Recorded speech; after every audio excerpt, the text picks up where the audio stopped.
ሰሞኑን አንድ የገረመኝ ነገር ልንገራችሁ። ክርስቲያኖች ሁሉ ጊዜ ህይወታችን በጥድፊያ በብክነት በሩጫና በድካም በመውጣት በመውረድ ውስጥ ያለ ህይወት ነው።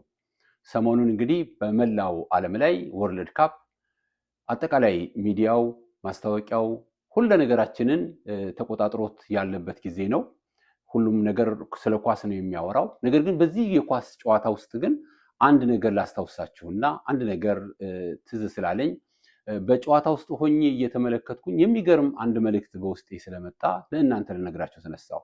ስለዚህ ከሆነ ሁለት ቡድኖች ፈርስት ሃፍ 45 ሁለተኛውን ደግሞ 45 ደቂቃ አንድ ላይ በጠቅላላ 90 ደቂቃ ቡድኖች ከተጫወቱ በኋላ እነኚህ ቡድኖች ከተጫወቱ በኋላ በዳኛው ውሳኔ የባከነ ሰዓት ተብሎ የሚጨመር ከ2 ደቂቃ እስከ 10 ደቂቃ እንዲሁም ከዛም በላይ ሊጨመር የሚችልበት የባከነ ሰዓት ተብሎ ደቂቃዎች ይጨመራሉ። የሚገርመው በዚህ የባከነ ሰዓት ውስጥ የሚገርማችሁ ተጫዋቾች አጠቃላይ አጥቂውም ተከላካዩም ሁሉም ኳሶች ሁሉ በጥድፊያ በመሯሯጥ በመታገል እልህ በመያዝ ጊዜን ለመቆጠብ በሚደረግ ጥድፊያ ውስጥ ኳሶች ሁሉ በዚህ በባከነ ሰዓት ከበረኛ ጀርባ መረብ ላይ ለማሳረፍ ሁሉም ኳሶች የሚመቱት ወደ ግብ ነው።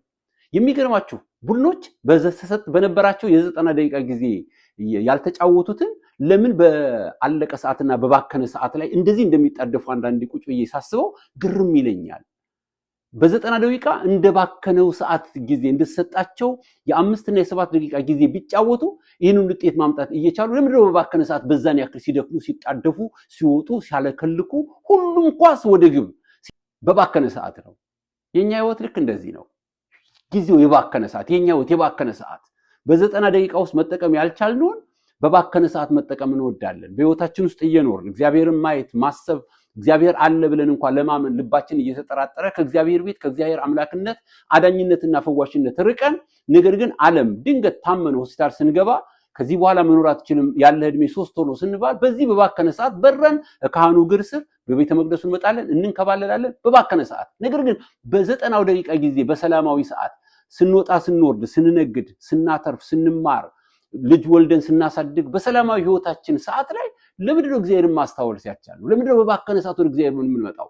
ከስራ ተቀንሰሃል ከዚህ በኋላ ሌላ ስራ ፈልግ ተብለን ጥሩ ከሚከፈለን ቦታ ላይ ስንወጣ የዛለት በሌሊት ተነስተን ወደ እግዚአብሔር ቤት ወደ ቤተ መቅደሱ ወደ ስዕላቱ ወደ ቅዱሳቱ ወደ እግዚአብሔር ልባችን ይመለሳል። በባከነ ሰዓት ባለቀ ሰዓት ህይወታችን አበቃል ደቀቀል ከተባልን በኋላ ሁሉ ነገራችን ወደ እግዚአብሔር ሊመለስ ይመጣል። እኔ በዚህ ልናስተውል የሚገባው ያለንበት ዓለም የባከነ ሰዓት ነው። የባከነ ዓለም ላይ ነው ያለነው። ግራ የገባው በቃ ሁከት የበዛበት ሩጫ የበዛበት ውጣ ውረድ የበዛበት በቃ ሩጫ ጧት ተነስተን እንወጣለን እንደክማለን ከስራ ወጥተን እንደክማለን። ሁሌ ግን በባከነ ህይወት ውስጥ ነው የምንኖረው። አንድ ቀን ግን አልጋ ላይ እንቀራለን፣ አንድ ቀን ግን እንሞታለን፣ አንድ ቀን ግን ወደ መቃብር መውረዳችንን አንድ ቀንም አስበን አናውቅም። ወገኖቼ መቼ ነው በባከነ ሰዓት እንኳን ወደ እግዚአብሔር ተመልሰን እግዚአብሔርን ለማወቅ የምንሞክር የምንችል ስንቶች ነን ወገኖች? ሁሉ የባከነ ሚዲያው ብክነት ሁሉ ነገሮች ችኮላ ተመልከቱት። በዚህ ሰሞን እንኳን የምናየው የዚህ የሚዲያው ብክነት የአእምሮአችን ብክነት ከአንዱ ተነስተን ወደ አንዱ የምንገባበት አካሄድ እጅግ በጣም ያስገርመኛል።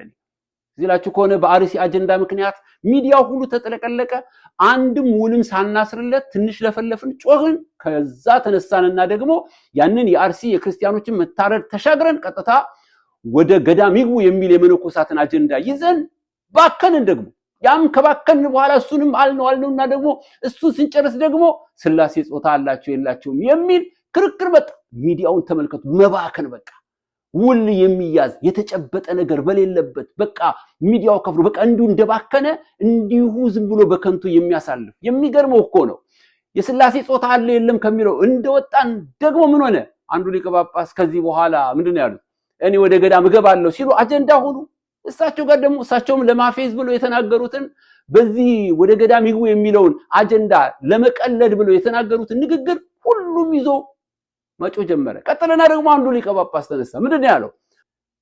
አባቶች ጳጳሳት ምንም ነገር የላቸውም ብሎ ሲነሳ ለእሳቸው መልስ የሚሰጥ አንድ ሰው ተነሳና ደግሞ ሚዲያው በጠቅላላ አባቶችማ የሌላቸው ነገር ምን አለ? ልጅ አላቸው፣ ሽጉጥ አላቸው፣ ሀብት ንብረት አላቸው። እንደው ልጅ ባይወልዱ እንኳን ብራቸው ባንክ ላይ እየወለደ ነው ያለው። የሚያጋባ ምንም የሚጨበጥ የሌለበት ወተን ወርደን በቃ ሁሉን ነገር ጨብጠን ልንወጣበት ወደማንችልበት ዓለም ውስጥ ወገኖች ገብተናል።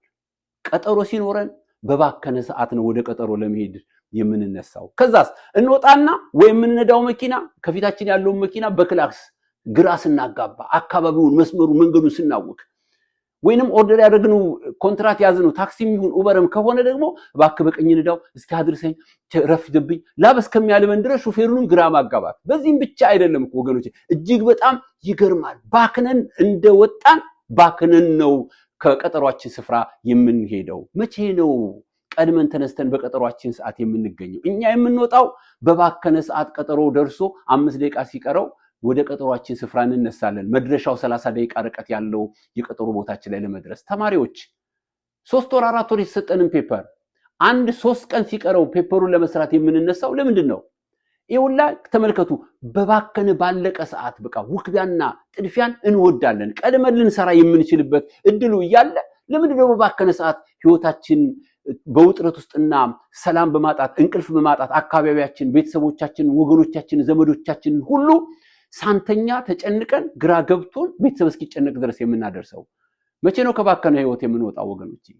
በዚህ በባከነ ዓለም ውስጥ እየኖርን ስለት ደክመንም ውጤት በማናመጣበት ነገ በሚጠፋ ዓለም ውስጥ እየኖር ህይወታችንን ብኩንና ከንቱ የሆነ ያለምንም እረፍት ውጣ ውረድ የምንመላለስ ካለን ህይወታችንን እንድናስተካክል እግዚአብሔር ይርዳን። አሜን።